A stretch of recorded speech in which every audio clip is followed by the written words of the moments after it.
Seigneur Dieu Père, merci pour le temps qu'on va prendre ensemble. Merci pour cette célébration, ce repas à lequel on a été conviés, ce repas à lequel on a été attirés, Seigneur. Donne-nous, Père, de voir toute la grandeur, la splendeur, la signification de ce repas. Et c'est au nom de ton Fils Jésus qu'on prie. Amen. Amen. Pour nous, on va tourner dans 2 Corinthiens, s'il vous plaît. 2 Corinthiens, chapitre 2, le verset 14, 15 et 16.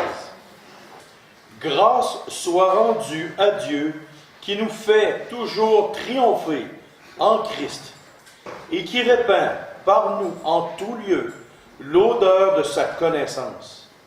Nous sommes en effet pour Dieu le parfum de Christ, parmi ceux qui sont sauvés et parmi ceux qui périssent. Aux uns, une odeur de mort, donnant la mort. Aux autres, une odeur de vie, donnant la vie. Et qui est suffisant pour ces choses? Texte extrêmement vrai, comme tous les autres passages des Écritures. Et le titre de la méditation, c'est « Nous sommes le parfum de Christ pour la gloire de Dieu ». Hey. Je me souviens un jour, j'étais dans une usine de structure d'acier où il n'y a aucune bonne odeur, juste le métal, le fer, et puis c'était très morne, très gris, très terne. Et j'étais en train de travailler, et là tout d'un coup, il m'est venu une odeur au nez. Mais un parfum qui m'a littéralement dérangé, et c'était pas mauvais. C'était une très bonne odeur. J'ai dit, mon ami, mon boss, c'est-tu mis un parfum de femme? Mon contre-maître, c'est-tu mis un parfum de femme? Et c'est un parfum qui est venu profondément me toucher. Et c'était pas une personne qui faisait partie de l'usine, c'était une femme que je connais encore aujourd'hui, qui est une amie à moi, et qui est venue dans l'usine comme inspectrice pour surveiller la soudure. Puis là, j'ai tellement été touché par son parfum que j'étais allé la voir, c'est la première fois de ma vie que je la voyais. J'étais allé la voir à la fin de la journée, puis j'ai dit, peux-tu vous demander quelque chose? Elle me dit, oui. C'est quoi la marque de votre parfum? J'aimerais ça que ma femme allait le même. J'ai jamais été gêné, puis encore une preuve. Mais ce parfum-là m'a resté dans la tête. Puis je m'en souviens encore du nom. Et là, je ne fais pas la promotion d'un parfum ce matin, là. Mais le parfum m'a vraiment resté là, puis ça a été quelque chose qui m'a marqué. Et encore aujourd'hui, j'ai ça dans la tête, puis je me souviens. Puis à quelques endroits, quand je me suis promené dans la ville, il y a certaines femmes qui avaient ce parfum-là. Puis ça m'a rappelé des souvenirs, puis je me disais, wow, ça me touche vraiment quelque chose comme ça. Une autre histoire. Dans le temps de la Rome antique, quand il y avait un général romain qui remportait une victoire, mais une solide victoire, et il y avait des normes, critères très stricts pour remporter les honneurs de Rome. Il fallait qu'il ait tué au moins avec sa gang, son groupe, sa cohorte, au moins 5000 hommes.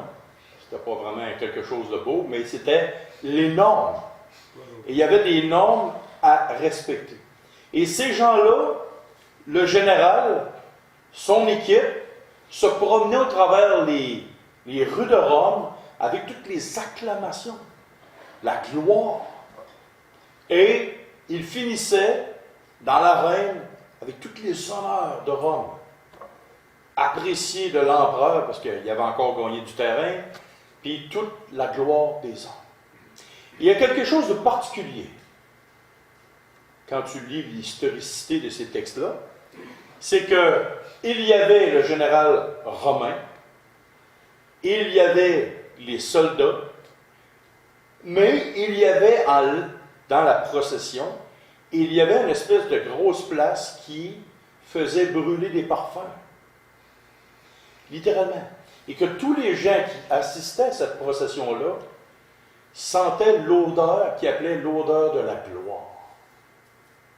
Et tout le long. Et à l'intérieur, puis ça pouvait arriver une fois dans la vie d'une personne, d'un général, que les honneurs et la gloire étaient manifestés comme ça. Et à l'intérieur même de l'enceinte du Colisée, il y avait une espèce de grande place où il y avait des centaines et des centaines de livres de parfums qui étaient brûlés. Et toute l'odeur était répandue à travers le Colisée au complet, même en dehors. C'était une fête incroyable. Donc les fêtes, à cause qu'il y a eu 5000 personnes et plus qui sont morts, c'est pas vraiment une fête, mais les Romains faisaient ce genre de choses. Donc, grâce soit rendue à Dieu qui nous fait toujours triompher en Christ et qui répand par nous en tout lieu l'odeur de sa connaissance. Avez-vous remarqué une chose? C'est que peut-être que on le remarque pas, mais comme le titre le dit, nous sommes le parfum de Dieu, le parfum de Christ à la gloire de Dieu. Quelle est l'utilité du parfum? Attirer. Masquer les mauvaises odeurs. Agréable. Masquer mauvaise odeur. Ouais, pas certain, mais Il dégage. Agréable. ça dégage quelque chose qui supposément, on ne parle pas d'une odeur de moufette, parce que ça ne dégage pas quelque chose de bon, mais un parfum, à l'origine, était fait littéralement pour exalter les sens, pour toucher les gens, les sens des gens qui étaient autour de nous.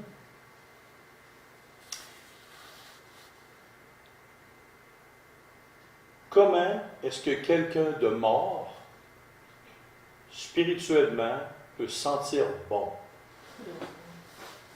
Si on prend un mort et qu'on nous dise « Ouais, il sent bon », qu'est-ce que vous allez me dire? Oh, ça va pas bien de la feuille. La parole de Dieu nous dit que nous étions morts par nos offenses. On va tourner dans Colossiens chapitre 2, verset 13 à 15. Colossiens chapitre 2, verset 13 à 15.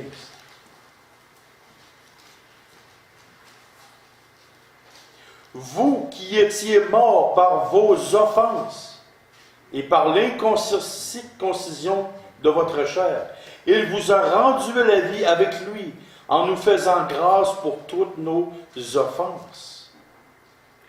Il a effacé l'acte dont les ordonnances nous condamnaient et qui subsistait contre nous. Il les a éliminés en les clouant à la croix. Il a dépouillé les dominations et les autorités et les a livrées publiquement en spectacle, en triomphant d'elles par la croix. Christ a triomphé. Christ est notre général romain qui est en avant. Nous, on était morts. On puait. On puait aux yeux et au nez de qui? Au nez de Dieu. Mais maintenant, nous sommes rendus vivants et nous sommes le parfum de Dieu. Avez-vous imaginé le miracle? Arrêtons-nous 30 secondes. On était morts, on était répugnants aux yeux de Dieu à cause de nos offenses. Et maintenant, Christ nous a ressuscités, Dieu, le Saint-Esprit, la Trinité. Et là maintenant, on n'est plus mort, on est vivant, mais en plus, on est d'une agréable odeur au nez, aux narines de l'Éternel Dieu. Et savez-vous pourquoi? Parce que Christ est mort pour nous à la croix. Ça, moi, ça me dépasse. Moi, je me souviens quand, de temps en temps, ça m'arrive encore, quand j'approche un gars qui travaille dans une usine, puis qui sent le tour de bras, ça ne me porte pas bien à dire « Hey, viens, on va se coller ensemble, on va avoir du plaisir. » Pour une personne qui se la peau, ça comme... J'étais un homme de nature qui est très propre. Imaginez-vous toute la grosseur, la laideur du péché, et là maintenant, à cause que Christ a triomphé de toutes les dominations, à cause que Christ est mort à la croix pour nous, vivant et maintenant ayant une bonne odeur, étant un parfum de grand prix auprès de Dieu. Et là, il y a une phrase particulière ici. Et qui est suffisant pour ces choses? Autrement dit, qui peut se vanter de quelque chose? On est beau, on est fin, on est merveilleux. Moi, je suis meilleur que toi, toi, tu es meilleur que moi. Non. Qui est suffisant? On ne peut même pas se vanter la moindre petite parcelle de notre être en disant qu'on est beau, on est fin. Parce qu'un mort, vous déjà vu un mort dire hey, moi, quand j'étais jeune, puis quand j'étais en vie, j'étais vivant, puis j'étais fort, puis j'étais en santé, puis ça allait bien mon affaire. Non, il est mort. Tu ne peux pas rien faire. Et d'habitude, un parfum, ça va où? Comment tu places un parfum? Tu le places dans un bocal? Un petit plat?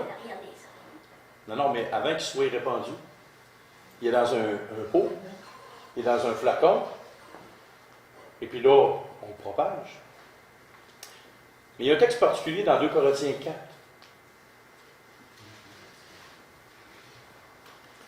Verset 7. Nous portons ce trésor dans des vases de terre, afin que cette grande puissance soit attribuée à Dieu, et non pas à nous. Wow! Nous sommes le flacon, et en nous, Christ est là, le Saint-Esprit est là, et nous sommes un parfum d'une agréable odeur. Donc, qui est suffisant? Qui peut se vanter de quelque chose? Zéro, niet, personne. Et troisièmement, ce parfum, pour certains, est une odeur de vie, mais pour d'autres, le même parfum est une odeur de mort. Et voulez-vous savoir si ce que vous sentez est une odeur de mort ou de vie? Prêchez l'Évangile strictement, littéralement, dans la rue. Vous verrez, quand vous allez être une odeur de mort pour des gens, ils vont avoir la même réaction que vous à côté d'une moufette. Ils vont s'enfuir.